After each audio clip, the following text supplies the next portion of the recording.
Waalaikumsalam warahmatullahi wabarakatuh.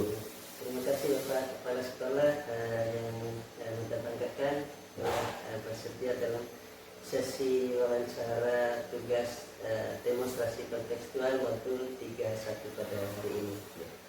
Jadi mohon izin Pak Kepala Sekolah yang terhormat, ada beberapa pertanyaan yang ingin Mada sampaikan terkait tentang bagaimana langkah-langkah Bapak selama ini dalam pengalamannya mengambil keputusan terhadap kasus-kasus yang Bapak hadapi di dalam kepemimpinan Bapak.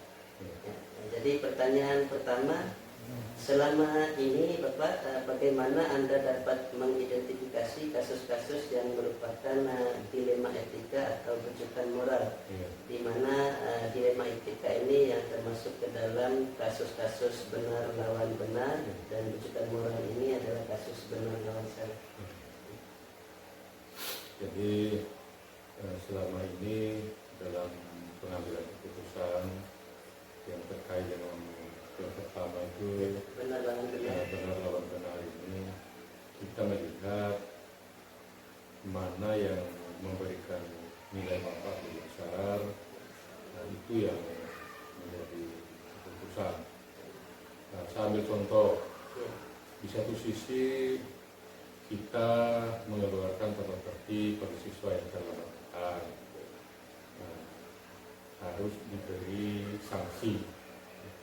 Tetapi di sisi lain, siswa ini sangat keras kemauannya untuk masuk di dalam kelas mengikuti mata pelajaran dari bapak ibu guru yang mengajar di jam bersama.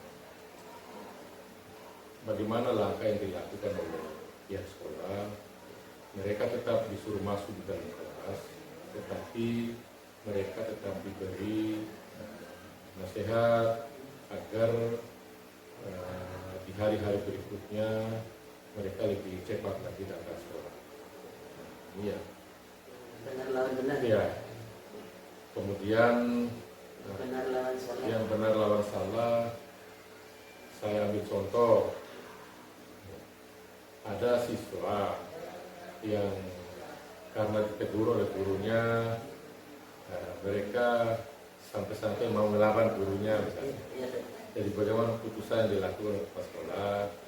Jadi kepala sekolah akan memanggil di dalam ruangan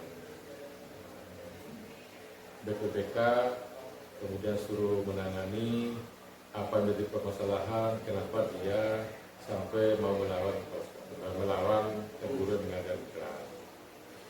Kalau itu yang dilakukan secara terus-menerus, jadi sekolah itu akan mengambil langkah-langkah tegas pada siswa bersangkutan. Ambil contoh, mereka akan diberikan sanksi misalnya untuk tidak melakukan hal-hal yang melanggar. Itu yang pertama. Kalau tidak ada perubahan, mungkin mereka diberikan sanksi untuk diskorsing ya, beberapa misalnya 1 minggu.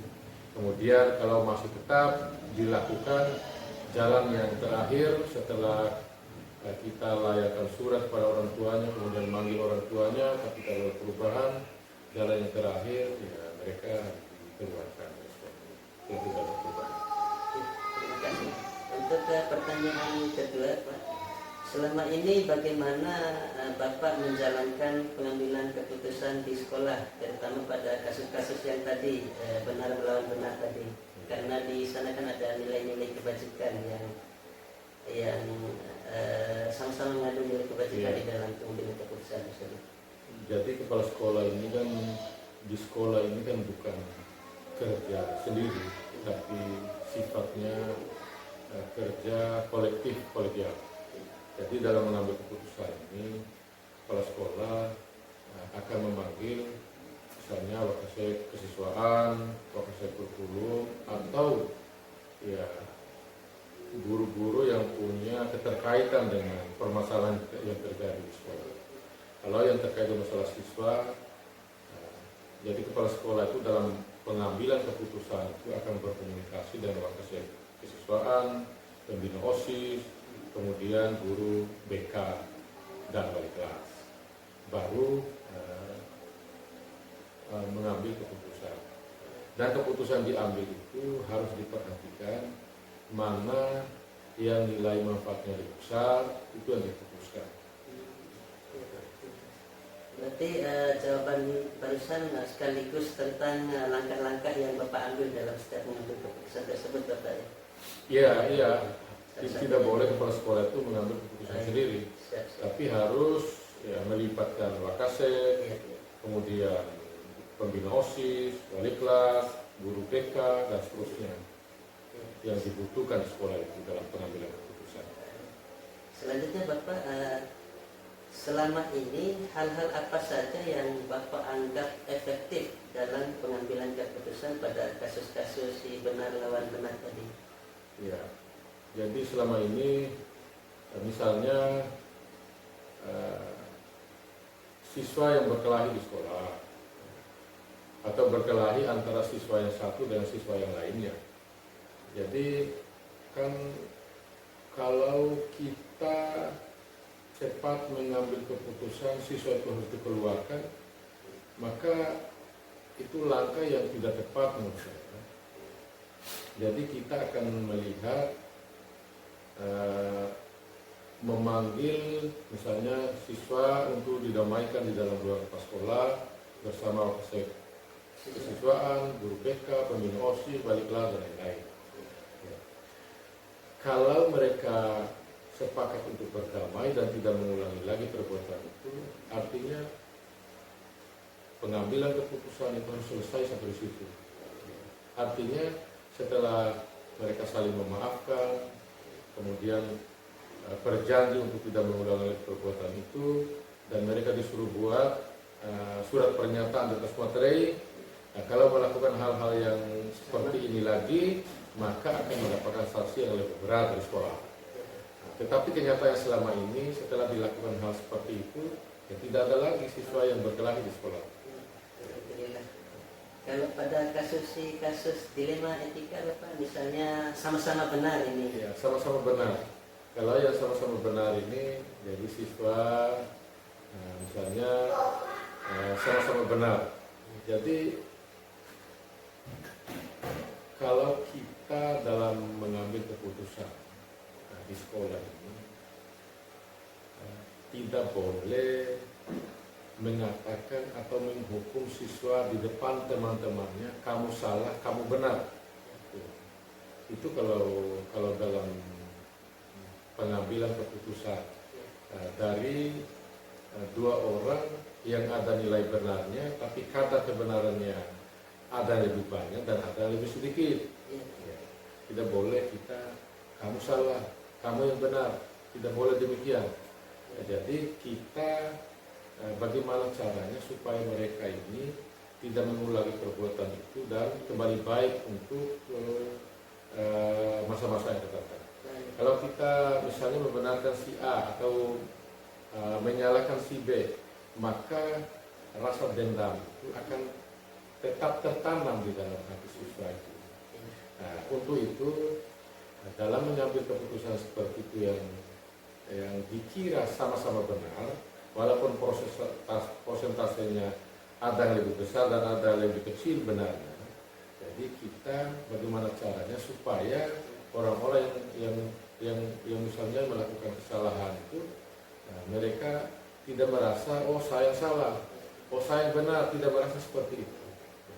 Berarti tetap dalam jalur musyawarah, Bapak? Iya, musyawarah. Bagaimana dalam pengambilan keputusan itu semua orang-orang yang berselisih paham itu ya, merasa sama-sama benar dan mereka tidak akan mengulangi perbuatan. Nah, begitu juga Bapak ya, misalnya dalam keadaan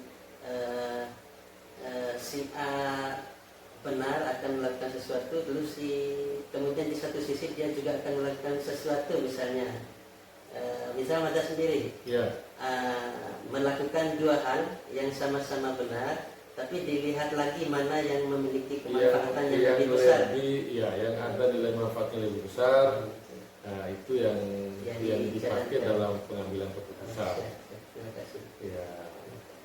Selanjutnya Contohnya Pak Irwan, ya, misalnya Pak Irwan ada jam di sekolah, ya, kemudian di rumah istrinya sakit, ya. apakah harus masuk kelas atau menunggu istrinya sakit? mendahulukan dulu istri yang sakit? Ya, Dalam kondisi-kondisi seperti itu, jadi kepala sekolah dalam pengambilan keputusan, misalnya dalam hal memberikan izin, melihat mana yang nilai manfaatnya lebih besar, itulah menjadi keputusan kepala sekolah dalam memberikan izin kepada guru yang bersangkutan.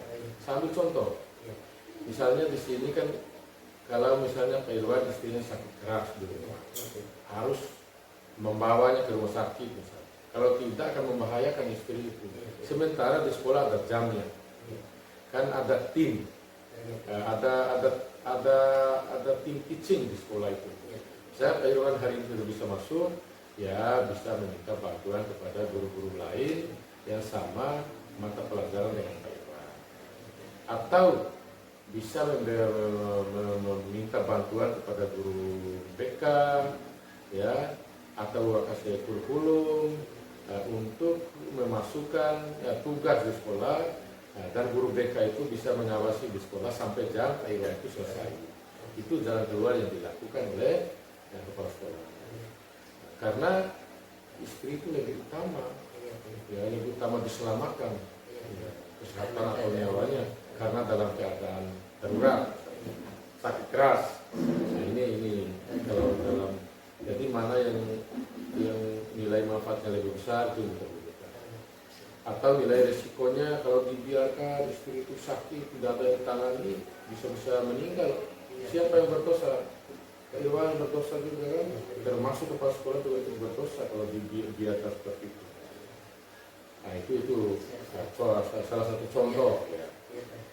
Selanjutnya Bapak, dalam contoh kasus yang barusan, tantangan apa yang Bapak rasakan dalam pengambilan keputusan tersebut? Ya, tantangannya kadang-kadang, misalnya kalau guru tidak masuk mengajar, ya, kadang-kadang ya beta kan kalau guru yang asli dengan guru yang menggantikan di kelas, tentu perhatian siswa itu beda.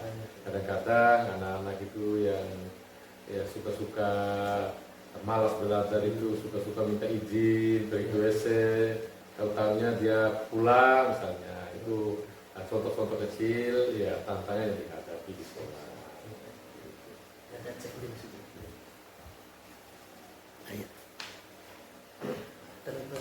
Ya.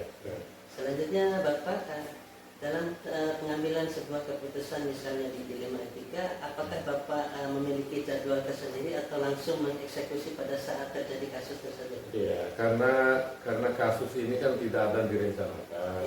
Misalnya di sekolah tidak ada yang direncanakan baik oleh guru maupun oleh siswa itu. Ya kalau kita menunggu, kalau kita rencana dulu kapan selesai kasusnya. Jadi misalnya kalau ada kasus langsung ditangani pada saat itu juga. Tidak boleh dibiarkan. Misalnya contoh ada perkelahian siswa misalnya, atau siswa-siswa suka keliaran di luar, apakah harus kita musyawarah dulu, berembuk dulu?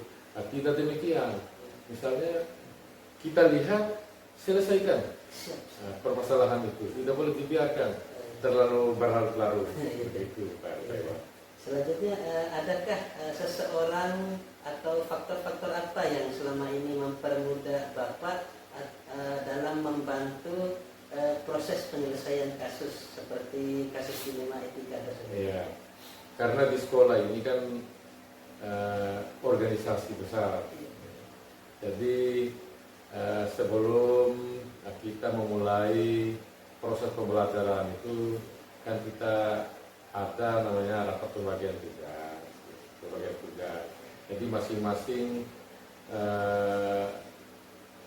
guru itu ada tugas masing-masing. Ada yang menjadi wakasek, ya, ada menjadi pembina, ada dari wali kelas, ada guru BK, BPPK dan seterusnya.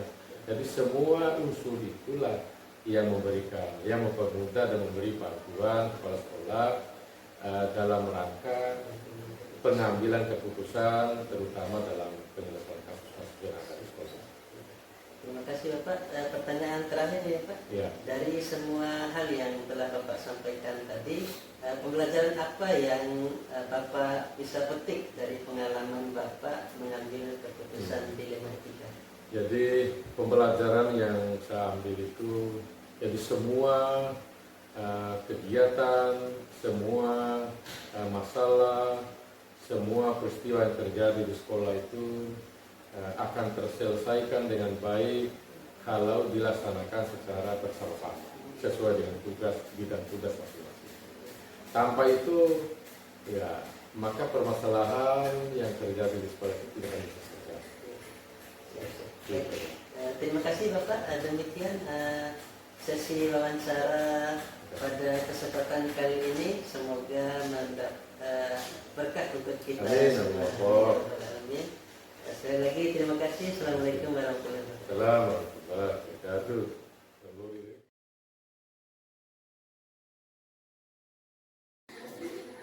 Assalamualaikum Pak Kepala Sekolah. Waalaikumsalam, ya gimana kabar? Ya, alhamdulillah baik. Dari guru penggerak ya? Iya tak. Ya, jadi beliau ini adalah Pak Fuad SPDI, Kepala SMK Al-Munawarah Soromandi. Ya, jadi Bapak Kepala Sekolah yang Mada hormati, dalam sesi wawancara kali ini Mada ingin mewawancara Bapak mengenai bagaimana Bapak mengambil keputusan sebagai Kepala Sekolah di SMK Al-Munawarah. Jadi pertanyaan pertama Bapak Kepala Sekolah, selama ini bagaimana Bapak mengidentifikasi kasus-kasus yang merupakan kasus dilema etika atau kedudukan moral? Ya kalaupun misalnya terjadi ada masalah, tentunya saya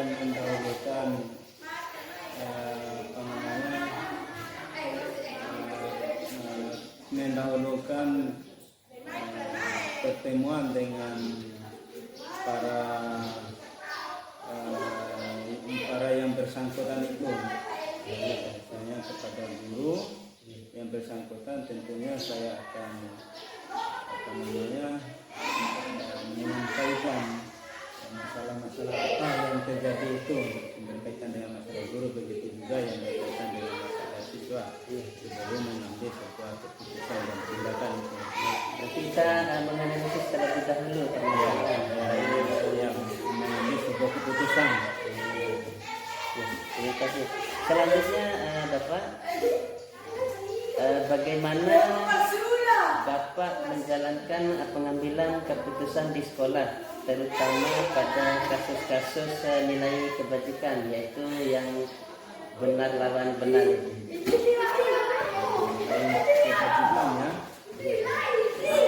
seperti apa nilai kebajikan yang diterapkan itu? Iya, jadi fokusnya bagaimana Bapak mengambil keputusan di sebuah kasus benar lawan benar tadi. Ya kalaupun terbukti ya ada kesalahan, ya tentunya saya akan memberikan surat peringatan ya kepada guru atau kepada siswa yang ada masalah itu, baru diberikan tindakan. Ya, jadi berarti keputusan yang diambil ini tergantung dari kasus yang terjadi. Ya, kasus yang terjadi ya. Nah, kalau kasus yang dialami itu apakah parah atau ringan, ya tentunya harus ditindaklanjuti. Kalau tidak ya harus dinasihati dan dibina. misalnya kalau kasus gini Pak Kepala Sekolah, Ya. ada guru yang sedang mengajar, Ya. tapi di rumah istrinya sakit. Ya. Ya. Seperti apa Bapak Kepala Sekolah mengambil keputusan dalam satu kasus seperti itu? Kalaupun ada kasus yang seperti itu yang terjadi, ya tentunya saya tidak berani juga langsung memberikan sebuah tindakan untuk mengeluarkan misalnya guru honor atau anunya itu. Iya. Karena memang keluarganya itu juga tentunya membutuhkan juga dengan guru itu. Ya, harus diberikan peringatan. Kalau lama-lama meninggalkan tugas tentunya harus langsung diberikan sebuah tindakan keputusan yang jelas terhadap siswa ini. Berarti tergantung dari kasusnya Pak ya. Kasusnya. Berarti dilihat dari mana sisi positif yang Sisi lebih dominan dominan. kasus itu. Ya, ya. Selanjutnya Bapak, langkah-langkah atau prosedur seperti apa yang biasa Bapak lakukan selama ini dalam pengambilan keputusan? Langkah-langkah yang saya ambil itu tentunya saya harus memusyawarahkan dulu dengan beberapa waktu-waktu sek yang ada itu ya, musyawarahkan dengan beberapa waktu. Kemudian saya sampaikan kepada forum rapat itu, forum rapat terbatas dengan beberapa waktu yang berkaitan dengan guru-guru atau para siswa yang bermasalah itu, yang tergantung dari keputusan rapat. Nah, kalau petikan ya harus diberikan peringatan, kemudian harus diberikan skorsing. Ya tentunya saya harus mengambil sebuah keputusan sesuai dengan keputusan yang ada dalam forum rapat. Berarti lebih mengutamakan musyawarah Bapak ya? Musyawarah dan mufakat. Iya. Selanjutnya Bapak, selama ini dalam pengalaman Bapak sebagai pimpinan di sekolah ini, hal-hal apa saja yang Bapak anggap efektif dalam pengambilan keputusan, terutama pada kasus-kasus dilema etika ini?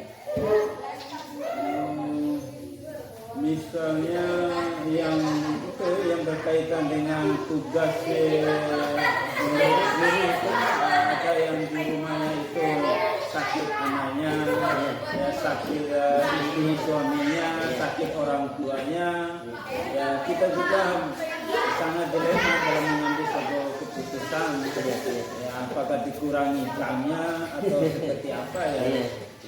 Tapi itu akan menjadi pertimbangan memang sangat dilema di situ. Karena ada keterkaitan antara tugas dan kewajibannya di selaku kepala rumah tangganya atau selaku anaknya di rumah itu. Iya. Selanjutnya Bapak, selama ini Bapak apa saja yang apa saja tantangannya dari pengambilan keputusan pada kasus-kasus dilema etika yang Bapak alami selama ini? Tantangan yang biasa Bapak rasakan? Tantangan yang saya rasakan itu misalnya ketika diputuskan tentunya ada bumerang lagi. Iya betul. Ya, bumerang baik di tengah-tengah dewan guru maupun di lingkungan itu sendiri ataupun di bagian tim-tim pemenangan itu kan akan menjadi dilema juga di situ. Itu yang berkaitan dengan guru. Kemudian yang berkaitan dengan masalah siswa juga, ketika kita memutuskan bahwa siswa itu ketika ada permasalahan etika moralnya yang terjadi, kemudian kita ingin mengeluarkan, ya, kita juga tidak enak juga mengambil sebuah keputusan, kemudian tidak dinaikkan juga, misalnya tidak diluluskan siswa itu karena keputusan lulus itu kan tergantung dari sekolah.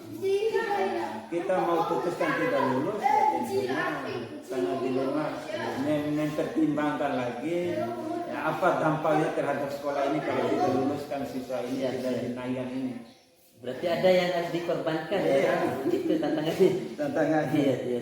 Terima kasih. Selanjutnya Pak Kepala, selama ini apakah Bapak memiliki jadwal tertentu dalam pengambilan sebuah keputusan, ataukah Bapak langsung mengambil keputusan saat kasus terjadi?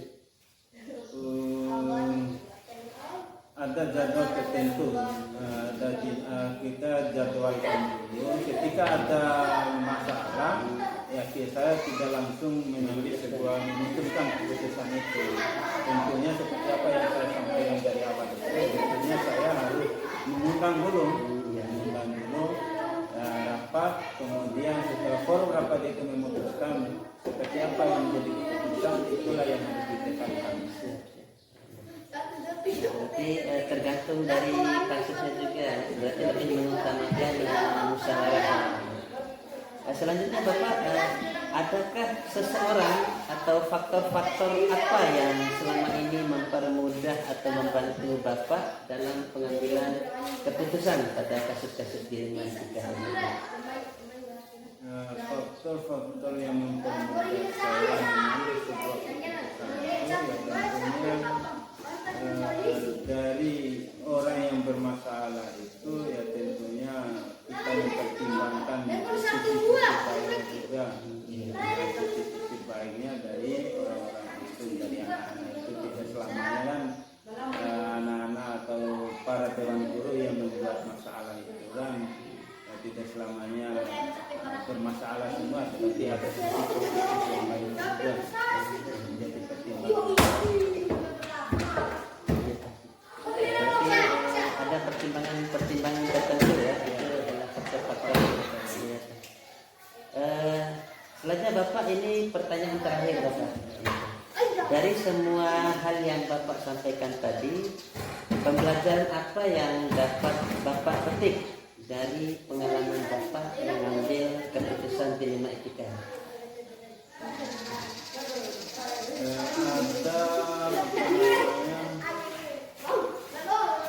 Ada pengalaman yang saya dapatkan itu, ada pengalaman yang saya dapat, saya bisa mengambil sebuah hikmah dari masalah-masalah itu. Kemudian setelah saya mengambil sebuah hikmahnya, kemudian saya bisa uploadkan ke dalam forum rapat, menyampaikan jangan sampai terjadi lagi, terulangi lagi kasus-kasus yang dialami oleh teman-teman guru yang lain yang juga membuat masalah.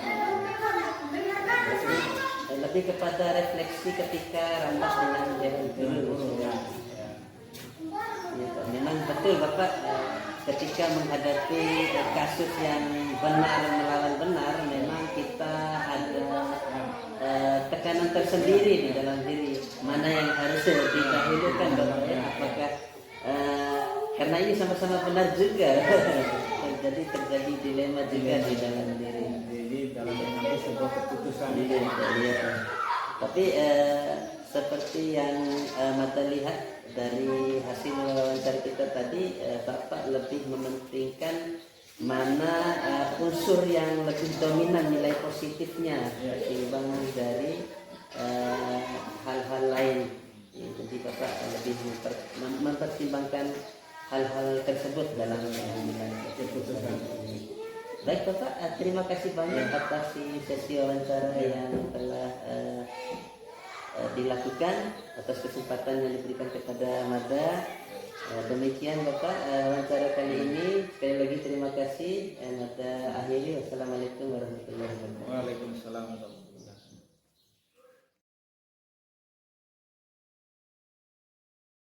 Assalamualaikum warahmatullahi wabarakatuh. Waalaikumsalam warahmatullahi wabarakatuh.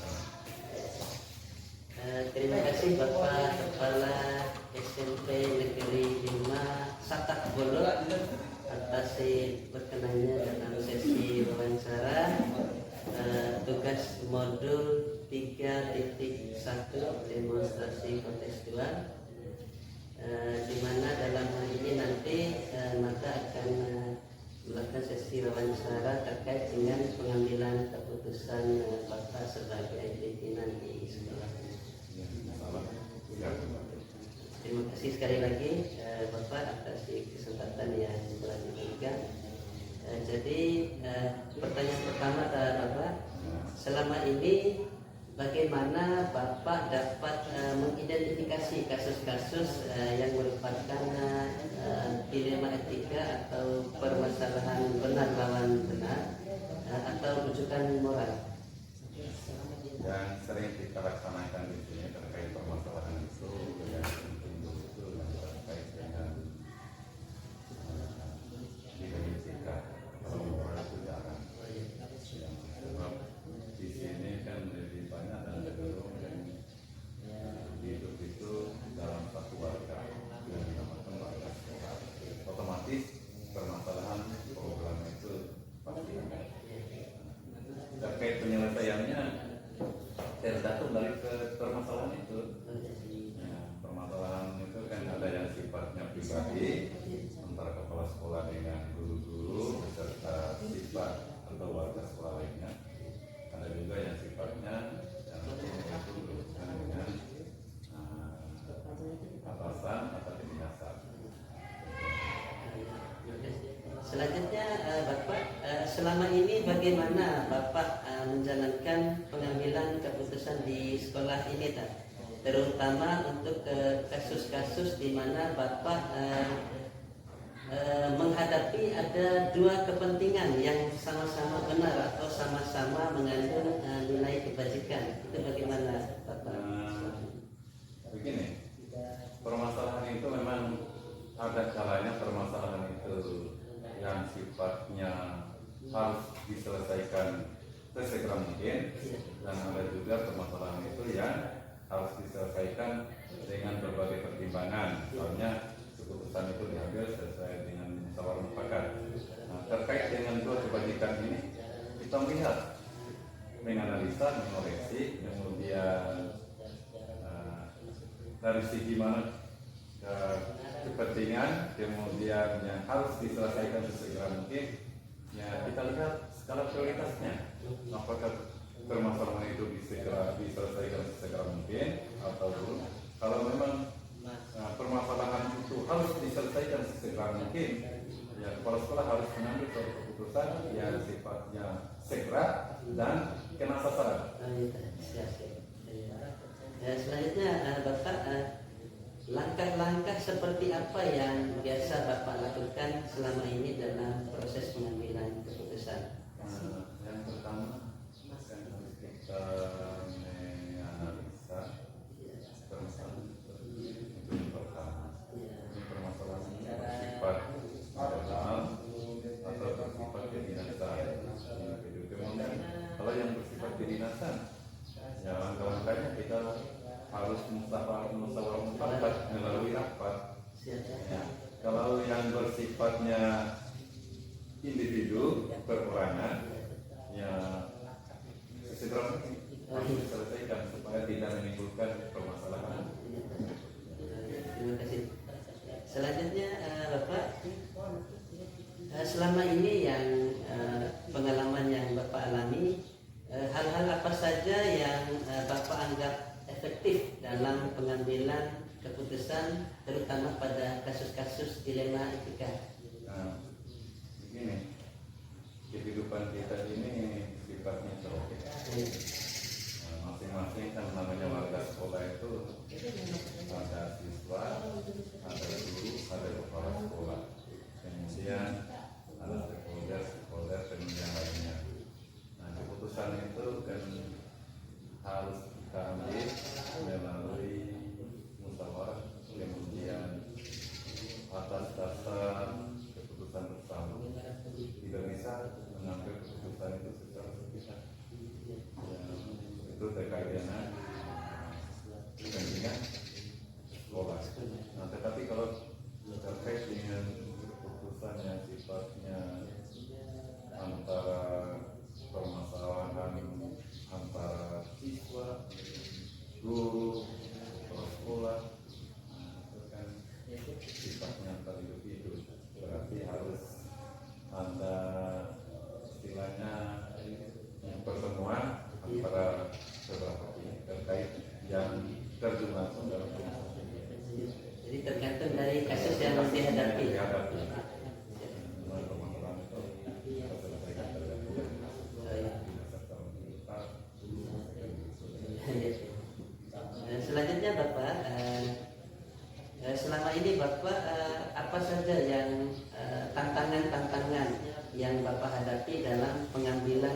keputusan, terutama pada kasus-kasus dilema etika tadi?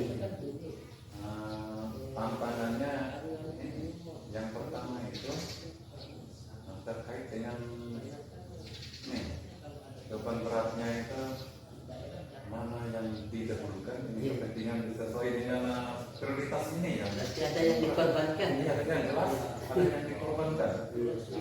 Syukur-syukur kalau permasalahan itu secara muncul bersama, tetapi ada waktu luang untuk menunda permasalahan yang satu. Tetapi kalau memang kedua-duanya itu permasalahan Sama-sama mendesak, disitulah tantangannya. Dari segi situ ya kepala sekolah memang dituntut harus sesegera mungkin menyelesaikannya. Tetapi karena ini suatu terima, sehingga diambil suatu kesepakatan, diambil keputusan bahwa ini harus diangkat dalam suatu pengambilan keputusan. bagi Bapak. Iya, siap. Selanjutnya, Bapak, pertanyaan selanjutnya, dalam pengambilan keputusan yang Bapak lakukan selama ini, apakah Bapak memiliki jadwal tertentu atau langsung menyelesaikan permasalahan tersebut di tempat Bapak? Atau seperti apa? Kalau permasalahan itu kan tidak bisa kita prediksi Iya. kapan timbul, Iya. di mana timbulnya, kan tidak bisa. Iya. Makanya kita tidak bisa menjadwalkannya. Penyelesaian masalahnya itu tergantung dari waktu, tempat, tergantung dari waktu permasalahan itu timbul. Kemudian permasalahan itu kalau ditunda akan menimbulkan masalah-masalah lain. Masalah baru. Nah, permasalahan itu ya kata kuncinya penyelesaian masalah itu tidak ada jadwal. Yaitu diselesaikan berdasarkan peristiwa timbulnya permasalahan itu. Tetapi harus diselesaikan dengan sesegera mungkin. Melalui pertimbangan. Selanjutnya Bapak, dalam Bapak mengambil sebuah keputusan, apakah ada faktor-faktor tertentu ataukah seseorang yang selama ini mempermudah atau membantu Bapak dalam pengambilan keputusan, terutama dalam kasus-kasus dilema etika? Kita ini hidup dalam satu lingkup instansi, berarti ada warga. Ada warga di situ, berarti kan di sini kan wadahnya adalah sekolah. Ada kepala sekolah, ada wakil kepala sekolahnya, kemudian ada urusan-urusannya. Kalau kepentingan terkait dengan permasalahan itu yang sifatnya sangat sensitif, yang cukup diselesaikan oleh kepala sekolah supaya dapat menetralisasi timbulnya hal-hal yang tidak diinginkan. Nah, kalau memang sifatnya itu sifatnya bisa diekspos, ya kita menyesuaikan dengan sekolah, urusan, dan kadang kita libatkan hukum. Apabila permasalahan itu sangat Tergantung dari kasus yang dihadapi. Selanjutnya Bapak, ini pertanyaan terakhir. Dari semua hal yang telah Bapak sampaikan tadi, pembelajaran apa yang dapat Bapak petik dari pengalaman Bapak mengambil keputusan dilema etika? Yang pertama, kita harus menyadari bahwa hidup ini tentu hanya sementara, kemudian bukan hidup hanya mengandalkan pribadi. Kita ini hidup berharga. Artinya apapun yang kita lakukan, ada yang melihat, ada yang melihat, ada yang mengoreksi. Sehingga pelajaran yang dapat saya ambil dari itu bahwa suatu keputusan itu tidak bisa diambil secara pribadi, secara mendesak apabila keputusan itu melibatkan orang lain. Kalau hanya yang bersifat pribadi itu yang bisa diselesaikan. Itu pun kalau tidak bisa, ya kita secara terpaksa melibatkan warga sekolah lainnya. Nah, itu pokoknya pelajaran yang paling utama itu bahwa hidup itu dalam satu instansi mengambil keputusan itu tidak serta-merta diambil secara pribadi, tapi harus melibatkan orang lain. Kasus yang dihadapi. Kemudian yang kedua, kita hidup ini hidup dalam satu instansi harus ada kebersamaan. Tanpa kebersamaan itu, insya Allah tidak akan berjalan dengan sesuai dengan kita. Pokoknya segala kebersamaan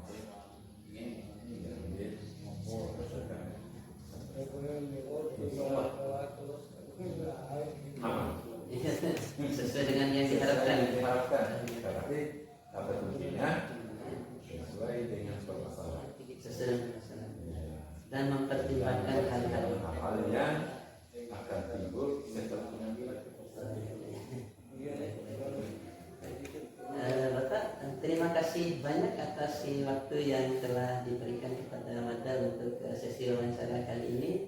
Semoga ini dapat menjadi pembelajaran berharga buat Mada pribadi, khususnya terutama ketika Mada mempelajari materi 31 di PGP ini. Sama-sama, terima kasih. Saya terima kasih karena dipercayakan untuk melaksanakan wawancara tugasnya. Kemudian saran semoga apa yang kita laksanakan